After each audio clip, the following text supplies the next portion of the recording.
Hello guys, स्वागत है आप सभी का हमारे यूट्यूब चैनल पर। आज हम बात करने वाले हैं लर्निंग के बारे में कि लर्निंग क्या होता है। लर्निंग को हिंदी में अधिगम कहते हैं। अब हम बात करते हैं लर्निंग की इंट्रोडक्शन की। Learning is the most important characteristics of human being. Learning जो है मनुष्य के सीखने की सबसे महत्वपूर्ण गुण है। मनुष्य के सीखने का सबसे महत्वपूर्ण गुण जो है लर्निंग कहलाता है। दूसरा हम कहते हैं कि one of the most important characteristics of human beings is their capacity to learn. Human beings के अंदर लर्न करने की जो है कैपेसिटी होती है।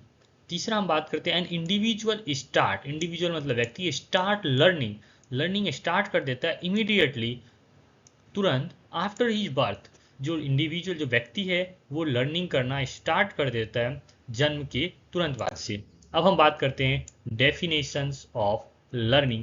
लर्निंग के कौन कौन से डेफिनेशंस हैं। पहला हम बात करते हैं according to Kingsley, H L and Garry Archer according. इन्होंने बताया कि learning is the process, learning एक प्रक्रिया है बाय विच, जिसके द्वारा बिहेवियर इज ओरिजिनेट और चेंजेस, बिहेवियर में जो व्यवहार जो है उत्पन्न होता है और व्यवहार में परिवर्तन होता है थ्रू प्रैक्टिस, कोशिश से, एंड ट्रेनिंग, प्रशिक्षण से।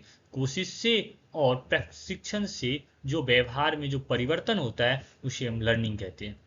अकॉर्डिंग टू एच स्मिथ, इन्होंने बताया कि लर्निंग इज द एक्विसिटिज्म, मतलब एक्विसिटिज्म का मतलब होता है अर्जन करना या प्राप्ति करना ऑफ न्यू व्यवहार, जो नए जो व्यवहार है उसका, और स्ट्रेंथनिंग मतलब ताकत या पॉजिटिव कहते हैं, वीकनिंग मतलब नेगेटिव या जो कमजोरी है, ऑफ ओल्ड बिहेवियर जो हमारा पुराना व्यवहार है, एज द रिजल्ट परिणाम स्वरूप ऑफ एक्सपीरियंस। एक्सपीरियंस मतलब अपने जो अनुभव के जो परिणाम स्वरूप जो हमारे पुराने व्यवहार में जो परिवर्तन होता है और जो न्यू व्यवहार उत्पन्न होता है उसे हम लर्निंग कहते हैं।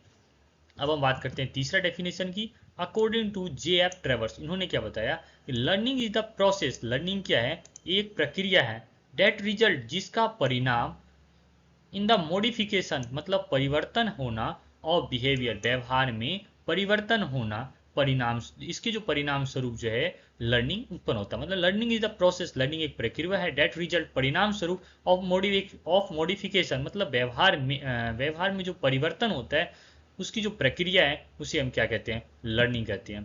जो लास्ट डेफिनेशन है हमारा वो है अकॉर्डिंग टू बी एम बीजे के अनुसार, इन्होंने बताया लर्निंग में बी कंसीडर, लर्निंग में भी consider as the changes in insight. Insight मतलब जो हमारे आसपास जो प्रेजेंट है चीज़ें, जो हमारी पास्ट एक्सपीरियंस है, बिहेवियर जो व्यवहार है, परसेप्शन, परसेप्शन का मतलब किसी भी चीज़ को परसीव करना, मोटिवेशन मतलब उत्साहित होना, एक कॉम्बिनेशन ऑफ दिस, और इन सब का जो कॉम्बिनेशन है, जो मिक्सर है, उससे हमारा जो है लर्निंग डेवलप होता है। अब हम बात करते हैं नेचर ऑफ लर्निंग।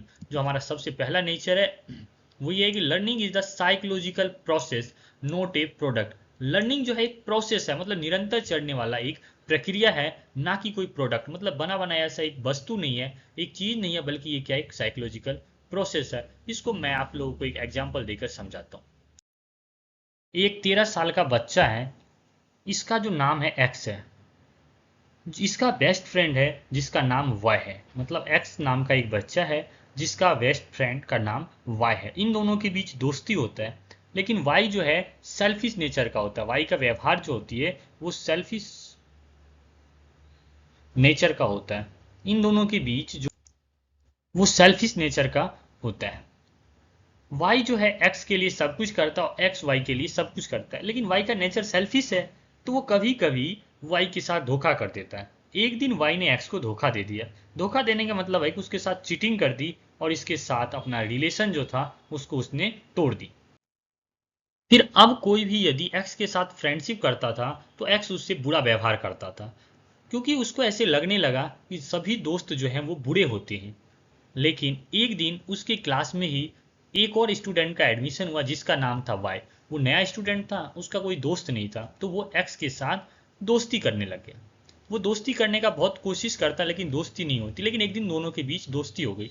एक्स तो अभी भी ए के साथ बुरा बिहेव करता, लेकिन ए हमेशा एक्स के साथ अच्छा बिहेव करता। ए के मन में भी आता कि ये एक्स जो है हमारे साथ, मेरे साथ जो हमेशा बुरा बिहेव करता है, लेकिन ये सोचता है कि कोई बात नहीं, मेरा दोस्त है, मेरा कभी कभी हेल्प भी तो करता है। ए ने सोचा कि एक्स का बिहेव ही ऐसा है, कोई बात नहीं, मेरा फ्रेंड है, मेरा हेल्प भी करता है, ठीक है। एक ये काम करता रहा, मतलब एक्स का हमेशा हेल्प करता रहा, उन दोनों के बीच दोस्ती बन गई, और अब एक्स का भी बिहेव बदल गया, वो भी एक्स ए के साथ अच्छा बिहेव करने लगा, मतलब एक्स और ए के बीच भी दोस्ती हो गई। ऐसा बहुत दिनों तक चलता रहा। एक दिन एक्स को रियलाइज होता है कि सभी जो फ्रेंड है वो बुरे नहीं होते। मैंने ए के साथ कितना बुरा किया, लेकिन वो हमेशा मेरे दोस्त मेरे साथ रहता है, हमेशा मेरी मदद करता है, तो जरूरी नहीं है कि मेरी लाइफ में एक पर्सन यदि बुरा था तो आने वाले सभी पर्सन बुरे होंगे। एक्स को यह रियलाइज होता है कि इस जो हमारे दोस्त हैं वो सभी बुरे नहीं होते, पहले कोई बुरा था हम जो मेरे लाइफ में आया था, लेकिन जो हमारे लाइफ में जो अब जो दोस्त आया वो अच्छा है, मतलब बुरे भी हो सकते हैं और अच्छे भी। ये जो उसकी जो प्रक्रिया है, जो उसके व्यवहार में चेंजअप की, that is known as learning. अब हम बात करते हैं दूसरी प्रोसेस। दूसरा आता है परमानेंट चेंज इन बिहेवियर, मतलब व्यवहार में जो है स्थायी परिवर्तन। अब व्यवहार में स्थायी परिवर्तन किस तरह से आता है मैं आपको बताता हूँ। परमानेंट चेंज इन बिहेवियर, व्यवहार में परमानेंट परिवर्तन जो होती है, जो स्थायी परिवर्तन होता है, किस तरह से, जैसे कोई व्यक्ति एल्कोहल एब्यूज करता है, मतलब कोई व्यक्ति ड्रग्स या जो दारू पी लेता है, तो उसके व्यवहार में परिवर्तन हो जाता है, वो गलत शब्दों का यूज करने लगता है, उसके चलने का जो गीट है वो चेंजेज हो जाती है। तो उसके अंदर जो व्यवहार आते हैं वो जब तक ड्रग्स का इफेक्ट रहता है या अल्कोहल का जब तक इफेक्ट रहता है जब तक ही आता है, जब वो इफेक्ट खत्म हो जाता है तो वो व्यक्ति ठीक हो जाता है। तो उसके व्यवहार में जो परिवर्तन आया वो एक टेम्परेरी परिवर्तन था, ना कि जो परमानेंट परिवर्तन था। जो टेम्परेरी परिवर्तन होता है उसे लर्निंग नहीं कहते हैं, परमानेंट चेंज इन बिहेवियर, जो परमानेंट चेंज होता है बिहेवियर में, उसे ही हम क्या कहते हैं, लर्निंग कहते हैं। अब हम बात करते हैं तीसरा नेचर का। जो हमारे पास तीसरा नेचर है ये क्या कहता है, learning make changes in behaviour either positive और नेगेटिव। लर्निंग जो है हमारे व्यवहार में परिवर्तन लाता है, कौन से, सकारात्मक भी और नकारात्मक भी, मतलब लर्निंग से जो है हमारे व्यवहार में दोनों तरह के परिवर्तन आ सकते हैं, पॉजिटिव भी और नेगेटिव भी। किस तरह से, इसको भी मैं आपको एक एग्जाम्पल देकर समझाता हूँ। कि आपका एग्जाम है 2-3 दिन बाद, 3 दिन बाद आपका एग्जाम है और आपके पड़ोसी के घर में शादी है। अब भाई पड़ोसी के घर में शादी है तो डीजे भी बजता है, क्योंकि हमारे कल्चर में ऐसा होता है कि डीजे बजता है और गाने बजते हैं, लो जो उसका साउंड है वो बहुत ही हाई पिच पर है और आप पढ़ नहीं पाते हो। आपने कोशिश किया कि इस डीजे को बंद करा दिया जाए, लेकिन आप ये भी नहीं करवा सकते क्योंकि शादी है। आपने क्या किया, अपने घर के जितने भी दरवाजे थे, आपके घर में जो खिड़कियां थी, उन सबको आपने बंद कर दिया। फिर भी जो स्टिल साउंड है वो आपके कमरे में आ ही रहा था, लेकिन आपने फिर पढ़ना स्टार्ट कर दिया, क्योंकि यदि आप पढ़ाई नहीं करोगे तो फेल हो जाओगे और आपका जो एग्जाम है उसका डेट आगे बढ़ने वाला है नहीं, जो आपके पास पढ़ने का मौका मिल जाएगा। आप इन बातों को समझ गए। जब आपने पढ़ना स्टार्ट किया तो आपने देखा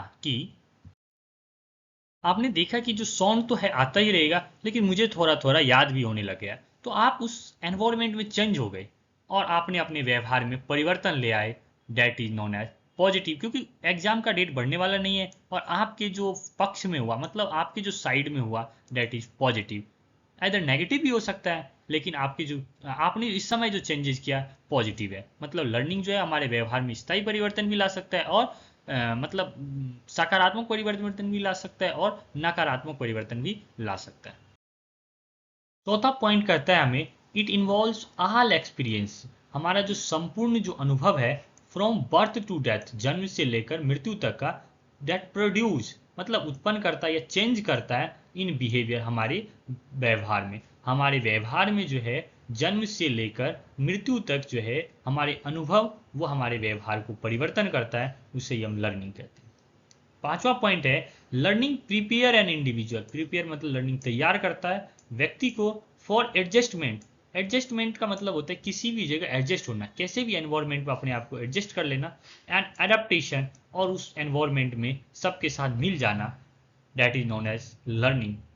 ऑल लर्निंग जो है इज पर्पजफुल, जो सभी लर्निंग होता है वो क्या होता है, पर्पजफुल होता है एंड गोल ओरिएंटेड होता है, मतलब सभी के पीछे एक उद्देश्य होता है और सबका जो है एक गोल फिक्स होता है। लर्निंग इज यूनिवर्सल, लर्निंग हमेशा रहता है एंड कंटिन्यू, और एक लगातार निरंतर चलने वाली प्रक्रिया है।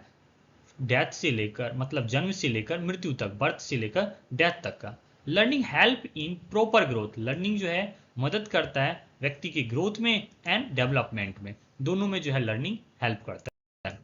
अब हम बात करते हैं टाइप्स ऑफ लर्निंग, लर्निंग के कौन कौन से टाइप्स हैं। पहला हम बात करते हैं वर्बल लर्निंग। वर्बल लर्निंग में हम किससे सीखते हैं, वर्ड से, मतलब वर्बल का मतलब होता है बोलकर, कम्युनिकेट करके हम चीज़ों को सीखते हैं। जैसे वर्ड से सीख सकते हैं हम, पिक्चर किसी फोटो से हम सीख सकते हैं, साइन और सिंबल से। साइन सिंबल्स का मतलब क्या होता है, जैसे मैंने यहाँ पे एक ट्रायंगल बना दिया, इससे हम सीखते हैं, तो उसे हम कहते हैं, जैसे मैंने यहाँ ट्रायंगल बनाया, और जैसे आप जैसे इमोजी देखते हो व्हाट्सअप पे, हमारे फेसबुक इंस्टाग्राम पे इमोजी हंसता हुआ जैसे हार्ट का इमेज, दिल का इमेज, इस तरह से हम इससे सीखते जो है verbal learning. Motor learning, motor learning कहते हैं यूज ऑफ मसल्स, मसल्स के द्वारा, मतलब जो हमारे बॉडी मूवमेंट्स है इसके द्वारा हम सीखते हैं। जैसे कार ड्राइविंग करना, ड्राइंग बनाना, मतलब आपका हाथ जो है एक स्टिल हो जाता है, एक जगह रुक जाता है, और मतलब इतना आपके हाथ के अंदर जो है एबिलिटी हो जाता है कि वो एक परफेक्ट ड्राइंग बना लेता है।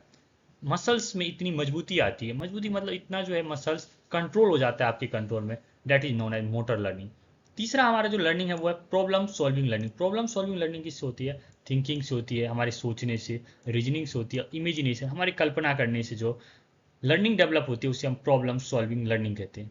तीसरा जो चौथा आता है हमारे पास सीरियल लर्निंग। सीरियल लर्निंग कहते हैं नेम ऑफ स्टेट, मतलब एक सीरियल वाइज चलना, सभी जो अपने राज्यों के नाम है, अल्फ़ाबेट, अल्फ़ाबेट का मतलब A B C D E F, मतलब लगातार जो हम चलते रहते हैं अल्फ़ाबेट से, हम सीरियल लर्निंग करते हैं। ऑडिटरी लर्निंग, ऑडिटरी लर्निंग में क्या होता है, जैसे डिबेट होता है, म्यूजिक से हम, सॉन्ग से जो हमारी लर्निंग होती है उसे हम ऑडिटरी लर्निंग कहते हैं। अब हम बात करते हैं ट्रांसफर ऑफ लर्निंग, लर्निंग को हम किस तरह से ट्रांसफर कर सकते हैं। इसकी डेफिनेशन है, डेफिनेशन क्या कहता है, ट्रांसफर या refer to the know of the knowledge, मतलब ज्ञान का, ट्रेनिंग प्रशिक्षण का, एंड हैबिट्स व्यवहार का, इक्वायर्ड करता है in one situation to another situation.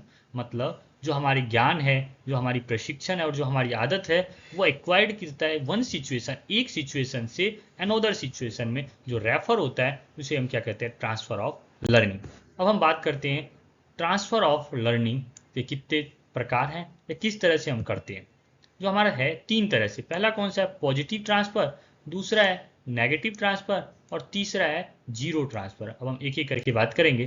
पहले करते हैं हम पॉजिटिव ट्रांसफर। पॉजिटिव ट्रांसफर का मतलब क्या है, व्हेन समथिंग, जब कुछ, प्रीवियसली लर्न, जो पहले के जो हमारा सीखा हुआ है वो बेनिफिट करता है परफॉर्मेंस में, और learning in a new situation, जब हम नई चीज़ को सीखते हैं तो जो हमारा प्रीवियस लर्निंग है, जो हमारा पीछे की जो सीखा हुआ चीज़ है वो हमें मदद करता है, तो उसे हम कहते हैं पॉजिटिव लर्निंग। जैसे मैं आपको एक एग्जांपल के द्वारा आपको समझाने की कोशिश करता हूँ। जैसे मैं अभी लैपटॉप चला रहा हूँ, यदि मैं लैपटॉप चलाना जानता हूँ तो मैं पीसी या डेस्कटॉप जो है मैं चला सकता हूँ, तो इसे हम कहते हैं पॉजिटिव लर्निंग। मतलब जो हमारे लैपटॉप चलाने वाला जो मेरे पास जो गुण है वो मुझे डेस्कटॉप चलाने में मदद करेगा, तो उसे हम पॉजिटिव ट्रांसफर कहते हैं। दूसरा जो हमारे पास पॉइंट है वो है नेगेटिव ट्रांसफर। नेगेटिव ट्रांसफर में क्या होता है, वेन समथिंग, जब कुछ प्रीवियसली लर्न, जो हमने पहले सीखा है, हाइड्स करता है परफॉर्मेंस को और लर्निंग को इन ए न्यू सिचुएशन, जब हमारा पीछे का जो सीखा हुआ जो चीज़ें है वो हमें मतलब मदद नहीं करके बल्कि हमारा विरोध करता है या हमारे रास्ते में अवरोध उत्पन्न करता है, तो उस लर्निंग नई सिचुएशन में, तो उसे हम कहते हैं नेगेटिव ट्रांसफर। जैसे मैंने विंडो 10 पे काम सीखा है, मेरे को विंडो 10 चलाना आता है, जबकि अब नई वर्जन विंडो 11 आ गया, वो मुझे उसमें जो फीचर है उसके बारे में मुझे नहीं पता है, और मैंने जो पहले सीखा है इसमें उस फीचर का नया काम आ गया, तो मेरे लिए डिफिकल्ट करता है, तो उसे हम कहते हैं नेगेटिव ट्रांसफर।